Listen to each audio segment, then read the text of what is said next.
Ho detto a Veneto Strade di andare avanti con il bando di gara e la predisposizione di tutta la documentazione, fintanto che arriva la conferma. Se quando il bando di gara sarà pronto, la conferma non fosse arrivata, di inserire la clausola di condizionare l'aggiudicazione alla conferma del finanziamento. Terraglio Est avanti nonostante Roma.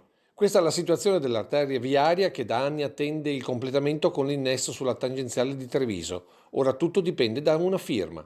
Veneto Strade è pronto per partire con la gara, stavamo aspettando la conferma formale da parte del Ministero di Fitto dello stanziamento di queste risorse, sono circa 35-36 milioni di euro di investimento. Quindi la regione va avanti senza aspettare Roma, come del resto ha fatto per altre strade del Veneto. È solo una questione burocratica, ovviamente arriva, però non ho intenzione di perdere tempo. È un po' come sull'SR10 nel Padovano, che abbiamo fatto la gara su tutto il pezzo da Carceri a Borgo Veneto, era finanziato solo un pezzo. Io mi sono assunta la responsabilità di recuperare le altre risorse che mancavano e nel contratto di programma ANAS me le ha stanziate. E sempre in tema di costi e infrastrutture, la regione con il ministero sta pensando seriamente di intervenire sui pedaggi delle autostrade del Veneto per rendere meno onerose alcune tratte, prima tra tutte la pedemontana. Perché noi abbiamo il grande problema che la pedemontana appena costruita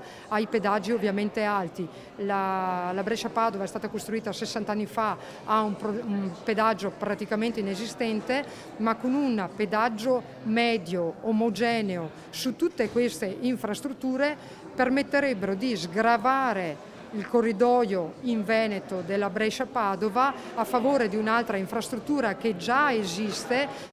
Rendere più conveniente l'utilizzo della pedemontana, secondo la vicepresidente, eviterebbe di pensare ad una quarta corsia della A4 da costi economici e ambientali proibitivi e il costo della tariffa unica sarebbe già stato calcolato, sarebbe quello attuale del passante, per lunghezza e tempo di ammortamento esattamente a metà tra la settantenne A4 e la neonata pedemontana.